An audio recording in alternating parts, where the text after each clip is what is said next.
나폴레옹은 코르시카의 작은 섬 출신인데 훗날 이 프랑스의 황제가 되어 전 유럽을 정복할 정도로 아주 꿈과 야망이 대단했던 인물입니다. 얼마나 위대한 사람인지 베토벤은 그에게 영웅이라는 교향곡을 헌사하기도 했습니다. 그만큼 그는 큰 능력의 사람이었고 굉장히 규모가 대단한 사람이었어요. 그의 한 말처럼 나의 사전에는 불가능이 없어 보였습니다. 근데 그렇던 그였는데 그는 러시아까지 그는 정복하려는 야망을 가지고 진격을 하다가 오토르 전쟁에서 그만 패해서 세인트 헬레나에서 쓸쓸한 인생을 마치고 말았습니다. 그렇기 때문에 나폴레옹 인생에 있어서 이 오토르 전쟁은 말로 다 표현할 수 없는 아픔과 상처의 장소가 아닐 수가 없습니다. 그는 정말 모든 싸움에 능통했고 또 전술의 천재라고 부를 정도로 대단한 사람인데 이 오토르 전쟁의 패망 원인을 생각해 보면 전쟁의 부족의 문제가 아니었어요. 무기의 문제도 아니었고 전술이 약한 것도 아니었습니다. 그 전날까지 전쟁 준비를 잘 마쳤는데 그래서 나폴레옹은 내일의 승리를 꿈꾸고 자신만만했습니다. 그런데 그 전날 밤 얼마나 많은 폭우가 쏟아졌는지 그 진지 좌우에 있는 흙들이 물 흐름을 따라서 그 골짜기에 있던 그 훌륭한 대포들이 진흙 속에 다 파묻히고 군인들의 총들도 다 흙에 뒤엉키고 말들도 진흙탕 속에서 허우적댔습니다. 군인들은 밤새 핏줄기와 싸우다가 다 녹초가 됐습니다. 그리고 나서 그 다음 날 전쟁에서 나폴레옹 군대는 큰 영향을 미치게 되고 패망하고 만 것입니다. 훗날 나폴레옹은 그때 전쟁을 회고하면서 아주 의미심장한 말을 했습니다. 그때 사람이 할 수 있는 것은 모두 다 준비했다. 그러나 하나님이 나를 도와주지 않았다. 그래서 나는 실패했다. 여러분, 우리네 인생길은 내가 잘나서가 아니고 하나님이 도와주셔야 승리할 수 있고 하나님이 함께 하셔야 형통할 수 있을 줄로 믿습니다. 아무리 우리가 많은 것을 가지고 풍족하게 누려도 우리 인간은 머리에 실핏줄 하나 터지면 쓰러지는 게 인생이에요. 주 떠나가시면 내 모든 것이 헛된 것임을 알아야 합니다. 우리 인생은 하나님이 도우셔야 승리하고 하나님이 도우셔야 진정한 행복을 누릴 줄로 믿습니다. 이스라엘에게 있어서 블레셋은 참 힘들고 고통스러운 존재였습니다. 이스라엘은 끊임없이 이 블레셋과 전쟁을 벌여야 됐어요. 수적인 면에서도 이스라엘이 열세지만 이 블레셋은 철기 문화를 일찍 받아들여서 우수한 철기로 무장하기 때문에 이스라엘은 더 고통스럽고 힘들기 짝이 없었습니다. 이스라엘이 블레셋과 싸운 많은 전쟁터가 있지만 이 에벤에셀은 고통의 장소, 눈물의 장소, 슬픔의 장소라고 말할 수가 있습니다. 사무엘상 4장을 보면 에벤에셀은 이스라엘과 전쟁을 해서 4,000명이 이 이스라엘 이 군인들이 죽고 말았어요. 그래서 이스라엘 백성들이 마지막으로 빼든 카드가 언약궤였지요. 여러분, 언약궤 하면 옛날에 여호수아가 언약궤를 앞세우고 갈 때 요단강이 갈라지지 않았나요? 그러므로 이스라엘 백성은 언약궤만 앞서가면 언제나 승리를 확신했습니다. 마치 이 법궤가 부족인 양 무지막지한 저 블레셋도 반드시 하나님이 이기고 쳐 부술 것이다 확신을 했습니다. 그리고 이 언약궤를 맨 사람이 바로 엘리의 두 아들 홈니와 비느하스입니다. 근데 결과가 어떻게 됐을까요? 이스라엘 백성은 참패를 당하고 말았습니다. 엘리 대제사장의 두 아들 홈니와 비느하스는 한날 죽고 말았고요. 언약궤는 블레셋에 빼앗겼어요.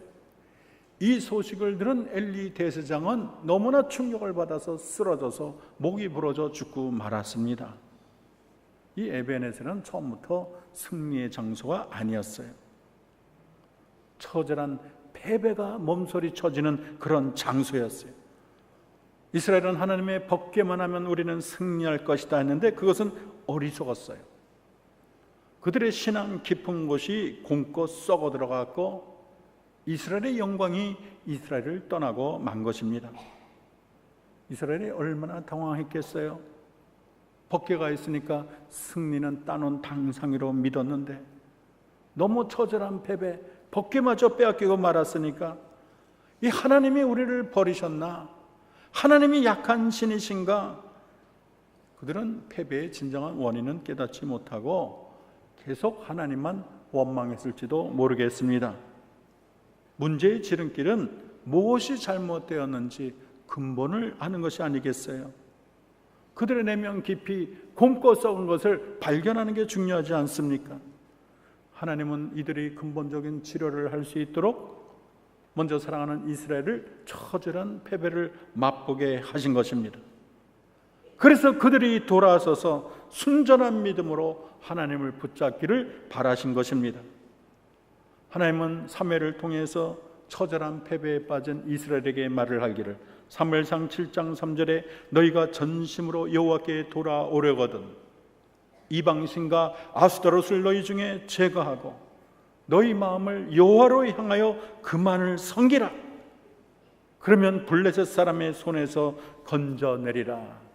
우리 하나님이 근본적인 처방을 아주 분명한 어조로 설명을 하셨습니다. 그것은 이스라엘 마음 심중에 있는 이방신과 아스타롯을 제거하라는 말이었어요. 이 이방신은 바알신을 의미하는데 가나안의 최고의 풍년의 신, 풍요의 신이었어요. 아스타롯은 여신인데 이 두 신이 항상 같이 이 숭배를 받고 그들의 제의가 있을 때는 음란한 행위가 반드시 따르게 되어 있습니다.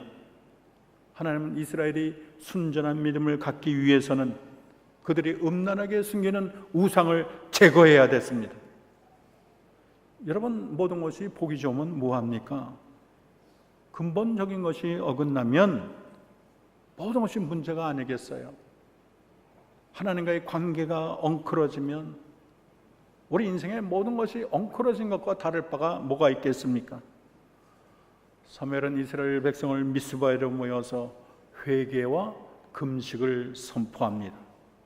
그리고 이방신을 따랐던 자기의 죄를 회개하고 통곡하며 회개를 하는데 겉옷을 찢기보다 자기의 속마음을 찢었습니다. 그들은 이제 문제의 핵심에 들어간 거예요. 이전에는 외적인 문제에 치유했어요. 우리가 군사력이 부족한가? 무기에 문제가 있는가? 벗개가 없어서 그렇나? 이런 외적인 문제에 눈을 돌렸는데 이제는 오직 하나님 앞에 돌아섭니다. 전적으로 하나님을 의지합니다. 그래서 4절에 봤더니 이에 이스라엘 자손이 바알과 아스타롯을 제거하고 여호와만 섬기니라 기록하고 있습니다. 이스라엘 백성이 전심으로 회개하고 기도하고 금식하여 여호와여 우리가 여호와께 범죄하였나이다 탄식합니다. 때는 이때다 하고 호신탐탄 기회를 노리던 블레셋 사람들이 급습을 합니다. 이스라엘 백성은 속수무책이에요. 아무런 무장도 없어요. 그들은 모여 회개하고 기도한 것밖에 없습니다. 블레셋 사람이 떼거지처럼 몰려오자 몰살의 위험을 느낀 백성들은 사무엘에게 우리를 위해 간구할 것을 부르짖습니다. 이때 사무엘은 어린 양을 취해서 온전히 하나님께 제사를 드리고 하나님께 전심으로 부르짖었는데 우리 하나님이 큰 우레를 보내셔서 블레셋 군대를 어지럽게 하고 이스라엘 백성이 나가서 그들을 추격해서 큰 승리를 거두었습니다. 사무엘은 미스바와 센 사이에 돌을 세워서 따라합시다. 여호와께서 여기까지 우리를 도우셨다. 그렇게 외치며 그 이름을 에벤에셀이라고 불렀습니다. 여러분, 광야 같은 인생의 여정에 가장 중요한 것은 에베네셀의 하나님을 만나는 것인 줄로 믿습니다. 에베네셀의 하나님이 우리를 여기까지 인도해 주셨어요. 우리 하나님은 과거의 역사 속에 박제마냥 있는 분이 아니고 지금도 살아서 역사하셔서 우리를 이끄시고 지키시고 돌보시는 하나님인 줄로 믿습니다. 우리는 혼자가 아니고 우리 옆에는 에베네셀의 하나님이 늘 계시는 거예요. 이스라엘 백성은 눈이 멀어서 그 하나님을 보지 못하고 우상에게 마음이 뺏겼다가 계속 실패 연속된 삶을 살았습니다. 그런데 오늘 미스바 사건을 통해서 그는 에베네셀의 하나님을 발견했어요. 여호와께서 여기까지 우리를 도우셨다 외쳤습니다. 에베네셀의 하나님에 대한 새로운 깨달음을 얻었습니다. 여러분, 오늘 그들의 깨달음이 저와 여러분의 깨달음이 되기를 바랍니다. 오늘 그들의 승리가 저와 여러분의 승리가 되기를 바랍니다. 우리 성도들이 천성을 향해 가면서 어떻게 하면 이 에베네셀의 하나님을 만나고 복되고 승리의 삶을 살 수 있을까? 저는 세 가지 비결만 제시하고 이 자리를 내려가겠습니다. 첫 번째는 따라합시다. 우상을 버리고 하나님만 택해야 합니다. 이스라엘 백성이 에베네셀의 하나님을 만나고 구원받고 전쟁에 승리를 거둘 때가 언제입니까? 그때는 내가 그렇게 의지하던 우상을 버리고 순결한 마음으로 여호와 하나님만 바라볼 때, 하나님만 의지할 때 승리가 왔어요. 우리는 사무엘이 한 말을 잊어서는 안 됩니다. 너희가 전심으로 여호와께 돌아오려거든 이방신과 아스타롯을 너희 중에 제거하고 너희 마음을 여호와께 향하며 오직 그만을 섬기라. 그리하면 블레셋 사람의 손에서 건져내시리라. 이게 진리인 거예요. 여러분, 우리가 우상을 버리고 하나님만 찾을 때 우리 하나님이 팔짱을 걷어붙이며 일어나셔서 우리를 위하여 싸우실 줄로 믿습니다. 하나님이 우리를 위해 싸우실 때 패배의 자리는 승리의 자리로 바뀔 줄로 믿습니다. 미스바에 모인 이스라엘 백성의 승리의 비결은 군대의 규모가 아니에요. 무기의 뛰어남도 아니고 모략이 뛰어난 것도 아니고 비결은 다른 데 있었어요. 그들이 그토록 믿었던 우상을 버리고 하나님만 찾고 하나님께 부르짖을 때 하나님 살려주세요. 하나님밖에 없어요. 제게 남는 것은 하나님뿐이에요. 이렇게 외칠 때 그때 하나님이 일어나셔서 구원한 거 아니겠어요? 여러분, 우리가 하나님과의 관계가 깨지면 모든 것이 깨진다는 것을 알아야 합니다. 우리가 하나님을 택할 것인가 우상을 택할 것인가, 이 양자택일의 문제는 우리의 전체 삶의 가장 커다란 이슈가 아닐 수가 없습니다. 에베네셀의 하나님은 언제나 양자간에 선택한 것을 여러분에 요구하고 있어요. 하나님을 택할 것인가 우상을 택할 것인가. 우리네 삶은 우상의 홍수 속에 살고 있어요. 우리의 마음은 우상을 만드는 그런 대장간과 다를 바가 없어요. 너무나 우리의 마음을 빼앗는 게 세상에 많아요. 세상에 돈이 우리의 우상이 되고 명예가 우리의 우상이 되고 그동안 쌓아놓은 재산 때문에 우리는 벌벌벌 떨면서 주님께 달려가지 못하는 거예요. 드라마가 좋아서, 세상 게임이 좋아서, 오락이 좋아서, 은밀히 즐기는 세상의 쾌락 때문에 하나님께 뒷전을 치는 인생이 얼마나 많습니까? 세상에서 알아주기를 원하고 인정받는 욕구 때문에 주님을 멀리하는 자가 얼마나 많습니까? 어떤 이는 가족 때문에, 내 남편 아내 때문에 주님께 나가지 못해요. 내 자녀 때문에, 시어머니 때문에 하나님께 나가는 게 너무 힘들어요. 여러분, 하나님보다 앞서는 건 다 우상입니다. 주님께 나가는데 내 발목을 잡는 건 다 우상이에요.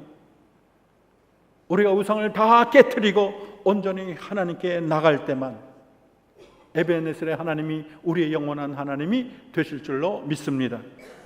두 번째는 에베네셀의 하나님과 동행하려면 따라합시다. 겸손해야 합니다. 에베네셀의 하나님이 우리를 위해서 일을 하려고 해도 우리 안에 교만이 있으면 하나님이 진절머리가 나는 거예요. 우리가 뭐 혼자 잘할 수 있으면 뻘뻘거리면 하나님은 팔짱을 끼고 그래 해봐라 구경만 하시는 거예요. 여러분, 내가 너무 잘나면 에베네셀의 하나님이 보이질 않습니다. 아무리 우리가 놀라운 업적을 남기고 아무리 세상에서 박수를 쳐도 내 마음이 너무 높아서 에베네셀의 하나님이 보이지 않는다면, 그래서 내 능력이 보이고 내 영광이 보이고 내 지혜만이 보인다면 그는 이미 처참한 패망의 길을 걷는 것이 아닐 수가 없습니다. 여러분, 옛날에 느부갓네살 왕을 추억해 보세요. 그들은 그 당시에 가장 강국인 아수르를 무너뜨리고 바벨론이라는 대제국을 건설했습니다. 이게 쉬운 일인가요? 이런 일이 있으려면 100만 분의 1 정도 돼야지 그런 일을 이룰 수가 있는 거예요. 얼마나 많은 전쟁과 전쟁을 거쳐서 대제국을 만들었습니까? 너무 그는 자기 영광에 도취됐어요. 왕궁의 지붕을 거닐다가 그는 나팔로 얘기한 것도 아니에요. 모든 사람이 들으라고 고함친 것도 아니에요. 혼자 중얼거렸는데 이 큰 바벨론은 나의 능력과 권세로 건설해서 나의 도성으로 삼고 내 위엄의 영광을 나타낸 것이 아니냐. 그렇게 속으로 조용히 얘기했는데 그 순간 그는 미친 사람이 돼서 소처럼 불을 먹고 몸이 하늘 이슬해졌고 머리카락은 그냥 독수리 털처럼 되고 손톱 팔톱은 새 발톱처럼 돼서 7년 동안 왕위에서 쫓겨나 빈들에서 얼마나 처참한 삶을 살았습니까? 여러분, 교만하면 망하게 되어 있어요. 하나님은 교만한 꼴을 보지 못합니다. 하나님이 힘써서 하신 일을 놓고 자기가 한 것이냐 의시되고 뽐내는 거 하나님이 그냥 간과하지 않습니다. 여러분, 그러나 다윗을 보십시오. 다윗은 이전에 말제라 사무엘이 왔는데도 그 앞에 나타나지 못하고 양이나 치던 자였는데 어떻게 하나님이 자기를 그렇게 선대하셔서 이스라엘의 왕 삼는 게 너무 고마운 거예요. 겸손한 마음으로 여기까지 도우신 에베네셀의 하나님을 찬양하고 있습니다. 역대상 17장 18절 22절 다윗 왕이 여호와 앞에 들어가 앉아서 이르되 주 여호와여, 나는 누구오며 내 집은 무엇이기에 나를 여기까지 이르게 하셨나이까? 주 여호와여, 주께서 이것을 오히려 적게 여기시고 종의 집에 있을 먼 장래의 영광스러운 일도 주님이 말씀하셨습니다.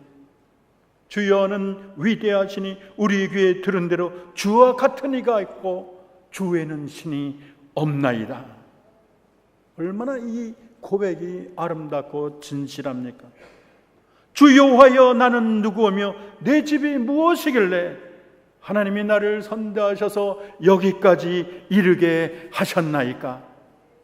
이 겸손한 마음이 이 다윗을 위대한 다윗으로 만든 거예요.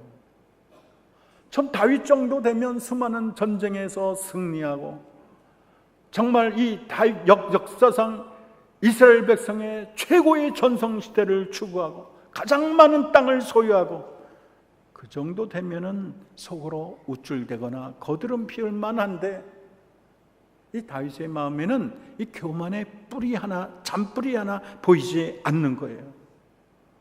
그는 부족한 자기를 높여주신 하나님 앞에 머리를 숙이고 나를 어떻게 하나님이 잘못 보셔서 이스라엘의 왕 삼으셨습니까? 황송합니다. 감사합니다. 이 겸손의 줄을 결코 놓지를 않았습니다. 여러분, 에베네셀의 하나님은 겸손이라는 돋보기를 볼 때 분명히 보이는 줄로 믿습니다. 교만하고 자기 자랑이 가득한 자에게 에베네셀은 더 이상 보이지 않는 거예요. 내가 잘났는데 하나님이 들어갈 틈이 어디 있습니까? 너무 잘난 사람에겐 하나님은 자기 모습을 가리셔요. 마지막으로 에베네셀의 하나님은 따라합시다. 감사하는 자에게 더 큰 은혜를 주십니다. 요즘은 은혜를 잊어버리는 시대가 되었다고 합니다. 자식이 부모님의 은혜를 잊고요, 이 제자들이 스승의 은혜를 잊습니다. 백성들이 나라의 은혜를 잊고 또 사람들이 하나님의 은혜를 잊는 것입니다. 지구가 하도 크니까 지구가 안 보이는 거예요. 이 지구 돌아가는 소리가 너무 크니까 우리 귀에 안 들려요. 하나님의 은혜가 너무 크고 웅장하니까 그 은혜가 보이지도 않고 들리지도 않는 것입니다. 이 동양에서 정치를 얘기할 때 우리는 흔히 요순 그때 시대를 태평시대라고 부릅니다. 요임금 순임금이 얼마나 정치를 잘했는지 이 백성들이 아무 걱정 없이 행복하게 살았습니다. 이들이 농사를 하면서 격앙가를 불렀는데 그 내용이 정말 참 특이해요. 그 격언가 내용이 이렇게 되어 있습니다. 내가 밭 갈아서 밥을 먹고 내가 우물 파서 물을 마시니 임금의 은혜가 내게 무슨 상관이 있을까? 그런 내용이에요. 너무 정치를 잘하니까 임금의 은혜가 보이지 않는 것입니다. 여러분, 우리가 하나님의 은혜도 마찬가지인데 물고기가 늘 물속에 사니까 물의 도움 전혀 모르지요. 그러다가 잠시 이 낚여가지고 밖에 나오면 얼마나 죽겠다고 퍼득퍼득 됩니까? 물이 이렇게 좋은 줄 몰랐어. 물이 최고야. 나는 못 살겠어. 자꾸 퍼득퍼득 되는 거예요. 이 새가 얼마나 이 공기의 이 고마움을 모르잖아요. 이렇게 날면서 공기 힘으로 나는데도 너무나 공기가 가득하니까 인식을 못하는 거예요. 우리는 크고 놀라운 은혜 가운데 살면서 하나님의 은혜를 깨닫지도 감사하지도 못하는 자가 세고 셌습니다. 여러분, 그런데 은혜를 모르는 것은 이 창조의 보람을 빼앗는 것이고, 우리 주님의 은혜를 모르는 것은 구속주의 십자가 희생을 우습게 여기는 행위인 것입니다. 그 옛날 이스라엘 백성은 받은 바 은혜가 한이 없지만은 받지 못한 것을 가지고 언제나 불평불만으로 가득했습니다. 아니, 역사상 이스라엘 백성처럼 하나님이 그렇게 강한 편팔로 하나님이 기적과 이적을 나타낸 민족이 어디 있어요?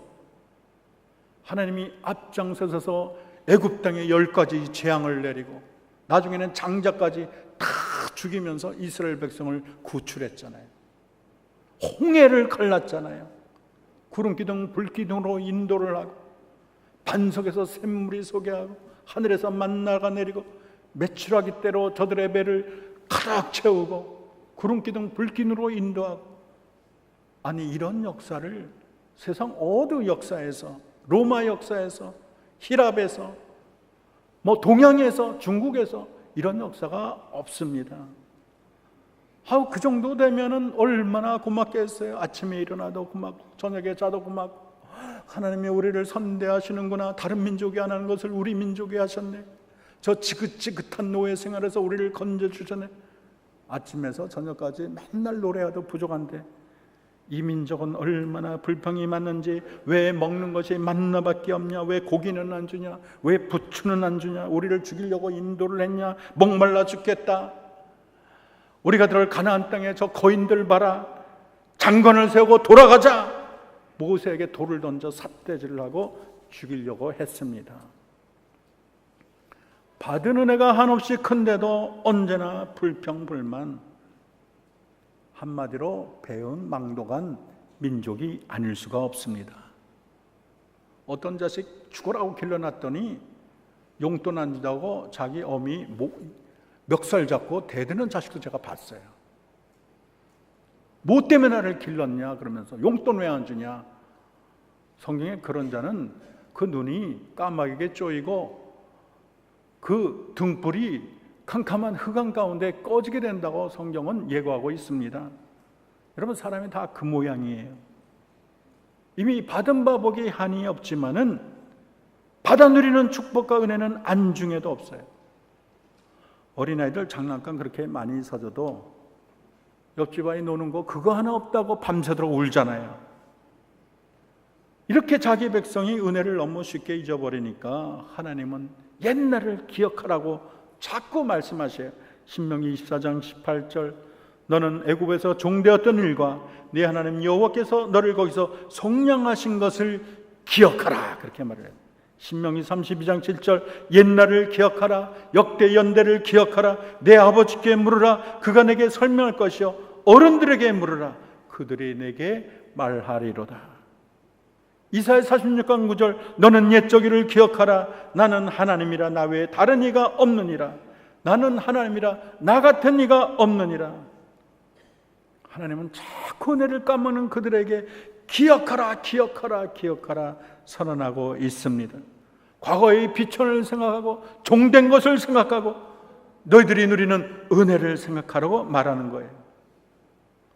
여러분, 우리도 수시로 천성을 향해 가면서 내 인생에 하나님이 베푸신 은혜를 손꼽아보며 감사해야 될 줄로 믿습니다. 어떤 사람은 자기 방 안에다 쌔을 탁 걸어놓고 감사한다. 하루에 한 번은 그 쌔을 보면서 하나님 감사하지, 너무 고맙지. 왜냐하면 전쟁 때 그 쌔을 맸다가 총알이 박혔는데 그 쌔 때문에 살았다는 거, 하나님이 건져주셨다고. 나 죽은 목숨인데 하나님이 살려주셨다고. 제가 지지난주가 장로님 한 분을 만났는데 이분이 이런 고백을 하더라고요.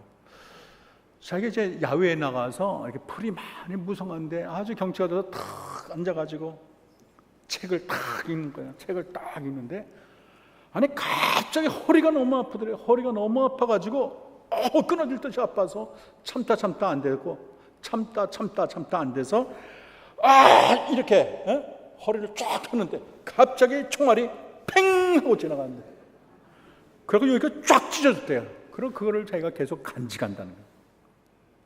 알고 봤더니 옆에가 이제 군사 훈련하는 그 유격장이요, 총알 연습하는 데인데 총알이 유탄이 날라온 거야.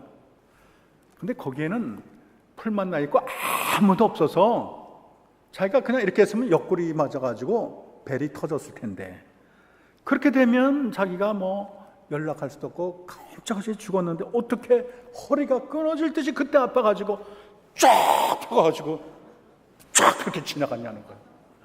요 손이 옆에 맞았으면 손이 잘라졌을 텐데 어떻게 손도 안 맞고 요 위로 탁 지나가. 너무 하나님께 감사하고 하나님이 날 살려줬다고, 구해줬다고. 참 그 장로님의 그 고백이 얼마나 귀한지 모르겠습니다. 여러분, 우리는 수시로 오늘까지 우리를 인도하신 하나님을 바라보며 감사해야 될 줄로 믿습니다. 주께서 행하신 그거 놀라운 일을 기억하며 합당한 감사를 하나님께 올려야 되는 거예요. 이 다윗은 얼마나 하나님께 감사를 많이 했는지 시편 136편만 봐도 여호와께 감사라, 그는 선하시며 그 인자하심이 영원함이로다. 우리를 대적에게 건지신 이에게 감사라, 그 인자하심이 영원함이로다. 20번이 넘게 여호와께 감사라, 그는 선하시며 인자하심이 영원함이로다. 얼마나 하나님께 감사가 너무 넘쳐서 온 우주에 그 감사가 가득 찬 거예요. 시편 57편 9절을 보면 주여 내가 만민 중에서 주께 감사하오며 열방 중에서 주를 찬송하리이다. 다윗은 언제나 어디서나 하나님에 대한 감사를 잊지 않았습니다. 다윗은 우주 삼라 만상에 어린 하나님의 은혜, 역사 곳곳에 스며든 주님의 은혜, 내 인생의 행로에 한없이 부어주시는 하나님의 은혜, 에베네셀의 하나님을 바라보기 때문에 우리 하나님의 인자하심이 영원함이라 계속해서 하나님께 감사를 올리고 있는 것입니다. 시편 103편 2절에 다윗은 하나님께서 베푸신 은택이 너무 고마워 내 영혼아 여호와를 송축하며 그 모든 은택을 잊지 말지어다. 심지어는 시편 116편 12절에 여호와께서 내게 주신 은혜를 무엇으로 보답할까? 이 다윗은 입만 번긋하면 감사합니다, 고맙습니다. 우리 하나님이 얼마나 다윗을 이뻐하겠어요? 얼마나 다윗을 품에 안고 천사들 앞에서 자랑하겠어요? 사실 우리 삶에 하나님의 은혜 없이 된 것이 무엇이 있습니까? 여러분, 내게는 모든 것 원래 내 것이 아니었어요. 사랑하는 가족도 하나님이 주신 것, 내 남편도 하나님이 주셨고, 이쁜 아내도 하나님이 주셨고, 내 아들도 하나님 주셨고, 내 딸도 하나님이 주셨고, 내 손녀도 하나님 주셨고. 우리 권사님 한번 사이트 들어갔더니 사이트 전체가 손녀로 가득 차 있어요. 얼마나 손녀가 있으면, 아니 사진을 계속 봐도 계속 넘겨도 다 손녀야. 아이고, 이렇게 이쁜 손녀 주신 하나님이 얼마나 좋으면 저렇게 했을까. 여러분, 내가 입는 옷도 하나님 주셨고, 내가 사는 집도 하나님이 주셨고, 내 건강도 하나님이 주셨고, 앞으로 내가 누릴 소망도 하나님이 주셨고, 하나님까지 에베네셀의 하나님이 함께 하셔서 우리가 그 복과 은혜를 누리는 줄로 믿습니다. 저는 옛날에 참 가난했어요. 아침에도 수제비, 점심에도 수제비, 저녁에도 수제비. 하여간 수제비 보면 넌더리가 나. 요즘은 뭐 건강식이라 먹는데 하여간 옛날에 300원이 없어갖고 3학년 때 선생님이 집으로 보내갖고 그때 터덜터덜 집으로 간 생각이 아직도 나요. 참 공부방이 없어서 맨날 남의 집 가서 공부하고 뚝에서 공부하고, 참 책이 없어갖고 남이 본책 내가 다 빌려다가 보고, 그런데 어떻게 하나님이 나를 대학 보내고 대학원 보내고 유학 보내고 이 자리에 서서 설교하는 거 괜찮죠? 어쩌다 내가 이런 은혜를 누리나. 참 이게 꿈인가 생신가. 내가 설교할 때 가는 사람 아무도 없어요. 내가 무슨 말을 해도 다 나에게 눈길을 맞춰 듣는 모습이 너무 행복해요. 그런 자리가 어디 있습니까? 누가 얘기하는데 이렇게 장시간 듣는 데가 어디 있어요? 이제까지 이끄신 분이 하나님 한 분인 줄로 믿습니다. 여러분, 감사하면 하나님은 신이 나서 감사의 조건을 계속 줘요. 아이고, 그거 그렇게 좋아? 그렇게 좋아하는 줄 몰랐어. 이것도 주고 저것도 주고, 더 좋아하면 더 큰 거 주는 거. 하나님이 별빛에 감사하면 달빛을 주고, 달빛에 감사하면 햇빛을 주고, 햇빛에 감사하면 천국을 주시는 줄로 믿습니다. 이 감사는 형통의 지름길이고요, 감사는 하나님의 마음을 얻는 비결이에요. 하나님은 감사하는 자를 너무 기뻐해서 감사하는 자에게 감사할 일을 왕창 부어 주실 줄로 믿습니다. 이제 말을 맺습니다.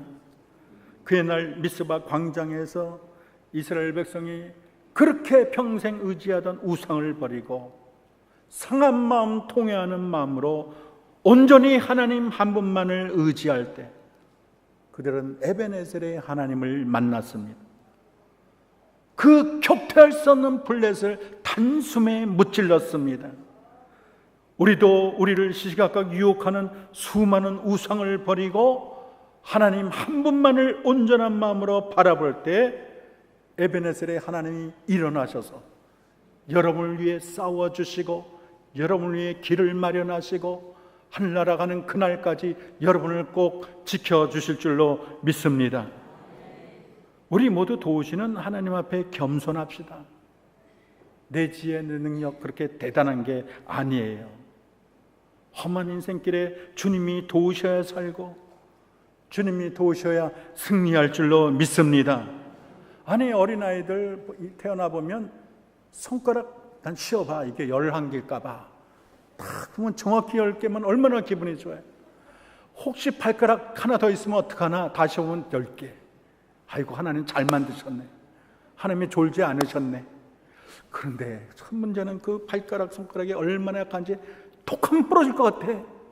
뭐 걸리면 부러질 것 같아. 그런데 오늘 여기 있는 분들 봤더니 손가락, 발가락 이렇게 몇십 년 지나도 이렇게 건강한 거 하나님이 도우신 줄 믿습니다. 눈이 얼마나 약해, 콕 찌르면 눈이 망가질 것 같은데 우리가 두 눈 지금까지 하나님이 이렇게 잘 볼 수 있는 것도 하나님의 은혜인 줄로 믿습니다. 어떤 분이 영안이 열려봤더니 주님 손이 얼마나 바쁘게 일하는지 놀랬다는 거예요. 우리 주님은 쉬질 않으세요. 밤새 일하시고 지금도 여러분을 위해 일하시고 여러분이 천국 가는 그날까지 우리 하나님은 힘쓰시고 애쓰시고 노력하시고 분투하는 줄로 믿습니다. 아무리 우리가 세상에서 잘 나가고 인생의 폭포를 터뜨리고 세상 사람이 다 일어나 훌륭하다고 박수를 쳐도요, 내 마음이 우둔하고 교만해서 이 에베네셀의 하나님을 보지 못한다면 그 인생은 완전히 꽝이에요. 옛날에 이병철 회장이 죽을 때 한 말이 유명하대요. 따라합시다. 돈이다가 아니띠다. 돈이다가 아니라는 거예요. 이병철 회장처럼 거부가 어디 있어요? 이건희 회장처럼 거부가 어디 있어요? 사실 돈이라면 사람들이 죽으라고 하잖아요. 뼈 빠지도록 일하고 그게 내 인생의 전부인 것처럼, 내 삶의 전부이고 내 명예의 전부고 내 가치의 전부고 죽기까지 돈을 벌잖아요. 돈이 다 천년만년 쓸 줄 알았는데 오늘 돈이 휴지 조각처럼 내 인생에 이제 다 마지막에 다가와 휴지 조각처럼 다 내 손가락 사이를 빠져나갈 때 얼마나 허망하겠어요. 돈이다가 아니띠다. 너무 늦은 깨달음이에요. 찬송가 528장에 보면 세월이 살같이 빠르게 지나 쾌락이 끝이 나고 사망의 그늘이 우리를 다가올 때가 있다고 그렇게 찬송은 얘기하고 있어요. 세상의 쾌락, 주색잡기에 온 인생 바쳤다가 이제 죽음이 가까이 올 때 그 인생 너무 잘못 살았잖아요. 너무 한심하잖아요. 제 주변에 그렇게 죽어가는 사람 제가 있어요. 너무 안 됐어요. 너무 세상에 빠져서 하나님 번체만차의 세상에 나갔다가 죽어가는 사람 제가 보고 있거든요. 너무 안 됐다. 인생을 너무 잘못 살았다. 그런 생각이 듭니다. 여러분, 에베네셀의 하나님을 보지 못한다면 그 인생은 실패라는 것을 알아야 되겠습니다. 우리 모두 받은 바 은혜가 많습니다. 우리 모두 받은 바 사랑이 많아요. 내 생에 어디, 내 삶 어디 하나님의 은혜 아닌 곳이 없어요. 길가에 들꽃 한 송이에도 은혜가 있고 나무에 지저귀는 새소리에도 은혜가 있고, 여러분 구름, 비구름 지난 후 무지개에도 하나님의 은혜가 스며 있습니다. 오늘 먹는 밥 한 그릇에도 은혜가 있고 오늘 입는 옷 한 벌에도 주님의 은혜가 서려 있는 줄로 믿습니다. 여러분, 천성가는 그날까지 에베네셀의 하나님에 대한 고마운 마음을 결코 잊지 맙시다. 언제나 황송한 마음으로 어떻게 하나님이 나 같은 자를 이쁘게 보셔서 오늘까지 나를 선대하셔서 이렇게 살게 하셨나? 하나님 고맙습니다. 감사합니다. 저는 입이 100개라도 다 감사할 수 없습니다. 이렇게 살아야 되는 거예요. 하나님이 우리 교회를 얼마나 사랑해 주셔서 이렇게 멋지고 이렇게 훌륭하고 역사의 길이 남을 교회 될 줄로 믿습니다. 감사해야 되는 거예요. 우리가 이렇게 가난한 민족, 전쟁을 겪고 일제시대를 겪고 헐벗고 소망 없던 민족을 이렇게 세계 열강과 결혼을 놀라운 민족으로 만들어 주셨을까? 하나님 감사합니다. 고맙습니다. 여러분, 에베네셀에 대한 우리의 감사는 영원할 줄로 믿습니다. 여기까지 도우신 하나님을 추억하고 우리는 다음 없는 하나님께 영광을 돌려야 되겠고, 우리가 이 다음 30년, 40년 후에 영원한 천국 예루살렘 성에 도착해서도 우리는 여기까지 도우신 하나님 영광을 받으소서 찬송을 올려야 될 줄로 믿습니다. 에베네셀의 돌비는 언제나 우리의 마음에 살아 있습니다. 기도하겠습니다. 여기까지 우리를 도우신 에베네셀의 하나님, 우리 인생 어느 한순간에도 에베네셀의 하나님이 아니 계신 적이 없으십니다. 우리가 종일토록 척박한 광야길을 지날지라도 눈에는 보이지 않으나 반드시 계신 이 에베네셀의 하나님을 붙잡게 하옵소서. 언제나 황성한 마음으로, 감사한 마음으로 하나님 시시각각 우리 마음에 새겨나는 우상을 쳐부수고 겸손하게 다음없는 감사함으로 에베네셀의 하나님만 의지하게 하옵소서. 예수님의 이름으로 기도합니다.